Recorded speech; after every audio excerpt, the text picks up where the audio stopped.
Hey Axis and Allies players, Good Captain here. Welcome to part 2 of round 2 of my game of East and West played against a human opponent. But before I did UK 2, which we're going to do right now, I was reviewing that Yugoslavia fight and just marveling at how NATO seemed to get away with murder. But it ended up being that NATO shot +3. And I think that might have basically avenged Turkey because the Soviet 2 combat move, we shot down neg 2.3. So yeah, NATO's still up net up basically positive half a piece for the turn. There's still more fighting to go on, but just to put things into perspective, you like to keep track of the dice round to round, if not game to game, throughout the game. Yeah. So push where there's mush. Let's see how the rest of this goes. So the plan for the UK. First we have to roll the diplomacy roll. It's the very first thing we do. So we're only looking for a 1. UK spiral. We're looking, and I've directed them to pull the diplomacy. Okay, it's a 5, so we missed. The Western Europeans clocked China. The UK missed. Okay, so the UK to purchase is going to be 7 infantry and 1 transport. That's 29 IPCs. We will save 9 for the following turn. Again, just can't. Those 9. We're saving them for a reason. It makes sense in my head. Okay, the combat move here is actually pretty straightforward. We are launching a spoiling attack into Norway. Now, Norway is a Western European territory. We're not going to pick up this 2 IPCs. The Western Europeans turn have passed, so we won't even be giving them these 2 IPCs. The reason we're doing this is because, again, the rule is that you can place infantry in territories you own at the beginning of your turn, so it will deny the Soviets the ability to place infantry here. We're also removing 2 infantry that the Soviets have shown a penchant for attacking neutrals, so the Swedish have 3 infantry and armor and a fighter in there. It gives them at least a fighting chance at defending themselves. So I've elected to do this. There's other things we could do. I'm doing this. So the bomber and the fighter move in. This transport moves here. We split off 2. They step off and attack. And then this is pretty key here. We're moving these offshore units again. So a lot of this is because of the game rules. The reason I would do this, I wouldn't do this in regular Axis and Allies because offshore casualties can shoot back. 1, 2. The other thing is that the production centers, all territories are basically mini production centers for infantry, which are the most important piece of the game. So there's certain factors motivating me in this particular version of Axis and Allies to perform this attack.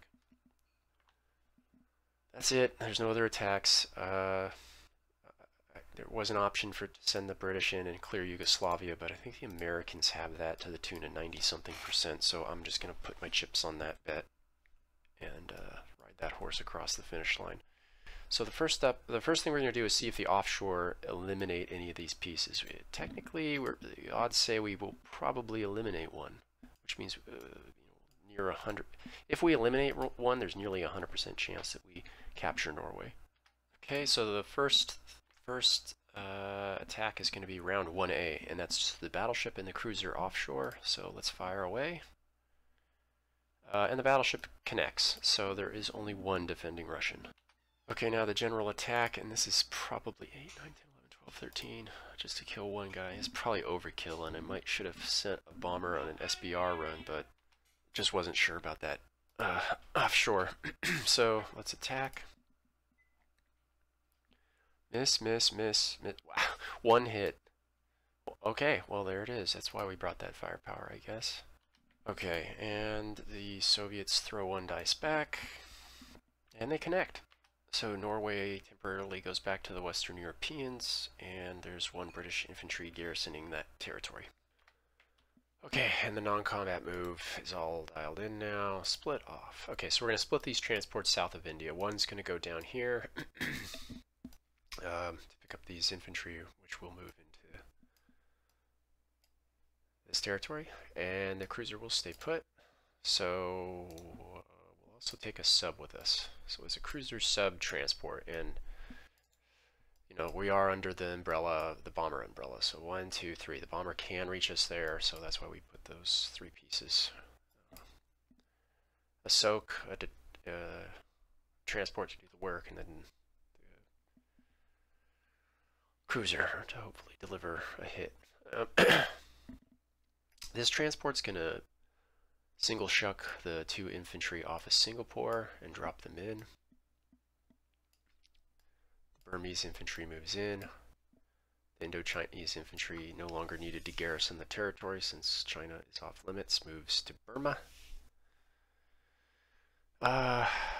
This fighter is going to move into the Red Sea zone because it's going to meet up with the carrier here, which has to carry this US fighter as per the rules, and the sub tags along. Yeah. Okay, this tank,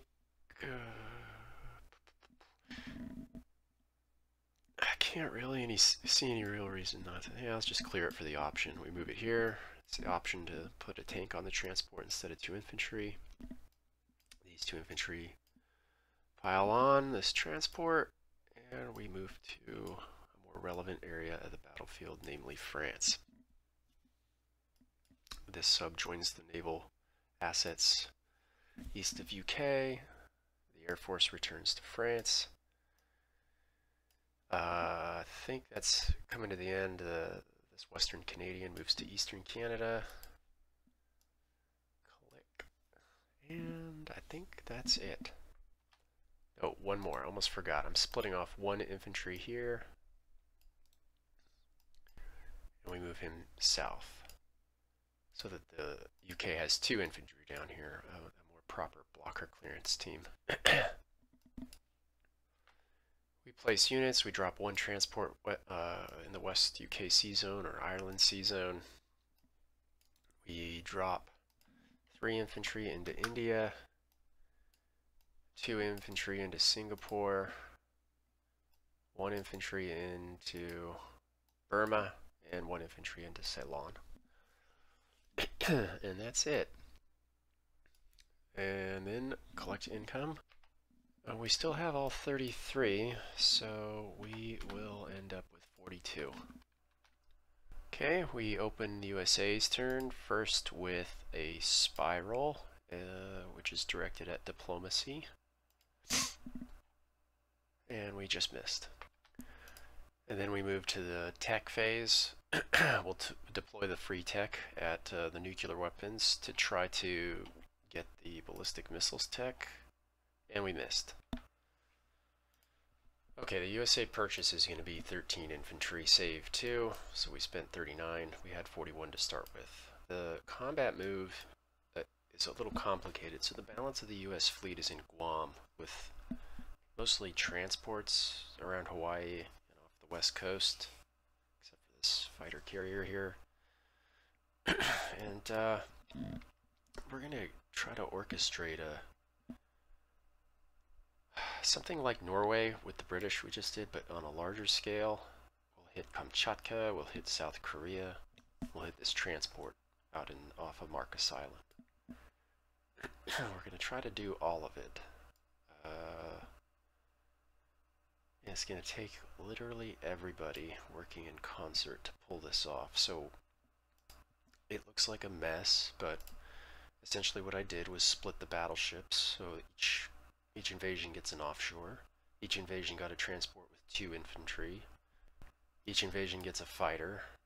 And then Kamchatka gets a bomber because there's 2 infantry there as opposed to just 1. I threw the cruiser and my 3rd fighter at the transport. And that's pretty much it. I didn't move pieces that I didn't feel like I absolutely needed to. On the east side, we have to do this basically mandatory attack of hitting Yugoslavia. 3 infantry, 2 armor, and a fighter taking on 2 infantry. That seems to be a sure thing.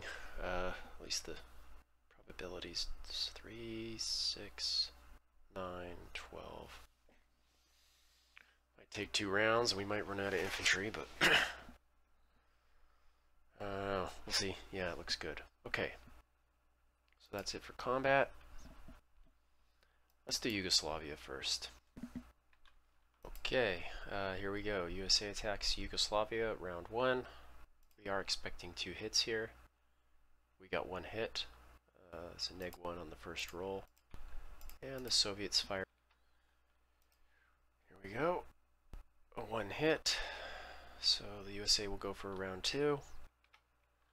Now 2 infantry and 3 at 3. Did I misfire that? No, we're good. It just landed in my email. So looks like we picked up just the 1 kill we needed. USSR rolls its final dice back and misses. USA captures Yugoslavia. Russia down 2. USA up 2. Now we go to the Pacific side. I'll do this fight with the transport first out off Marcus Island. Okay, round 1. A cruiser at 2 and a fighter at 3. Cruiser picks up the transport kill. We roll for the transport. And transport misses. Next we'll do South Korea. This has an offshore, so let's do the battleship first. Actually, I'm just going to roll them all since there's only 1 enemy unit defending. If the battleship hits, obviously we don't need to roll. We can just ignore whatever the infantry and the fighters roll. The battleship missed, but the attack forces picked up the kill, so we do roll back with the Russian defender. Here we go. Miss. South Korea, at least, is back under US control, and we adjust the IPC tracker. Russia down 2, USA up 2, and the last battle. Again, we'll just roll everything all at once. Battleship, infantry, fighter, bomber. Let's do it all at once. Okay, there we go, the whole lot. 3, 4, 5, 6, 8, 9, 10, 11, 12, 13. So we should pick up both. Let's see, the battleship hits, bomber hits, fighter hits. Yeah, okay, so the Russians roll 1 back. Okay, and here they go. A hit. So we drop both Russian infantry. We get a USA roundel, and we manipulate the IPC tracker 1 last time before passing to our opponent. The USSR is now down to 56, USA 47. Okay, non-combat, these 2 transports back off to Iceland, pick up these 4 infantries, move forward, and drop off the 4 infantry in France. These 3 infantry in France push down to Italy. These 2 armor in Yugoslavia use their 2nd movement point and back off. This fighter, which came off of that British carrier, 1, 2, 3, has 1 movement point and backs off to Italy because it has to.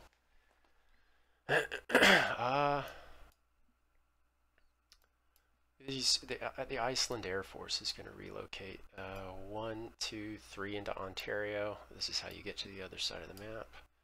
You have to go through Ontario. 4 into Western Canada. This is where we drop off the fighter, and 5 for the bomber.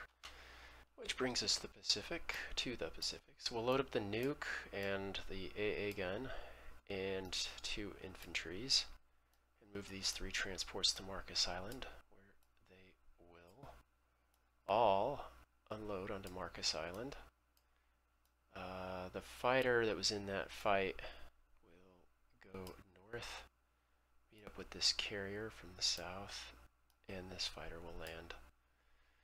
This bomber goes back to, we'll actually go to Japan here. These 2 infantry load up and unload into Japan. Just bulk up. This fighter from South Korea is going to land here, meet up with the carrier from Hawaii.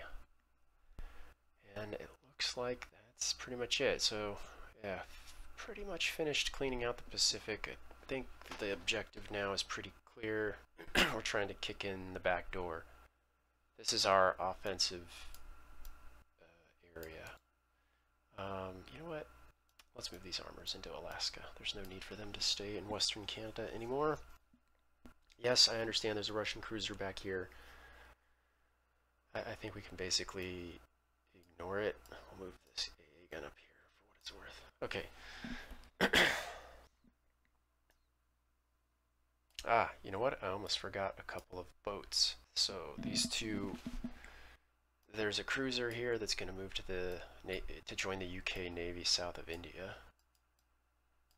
Okay. And the US transport here just stays put.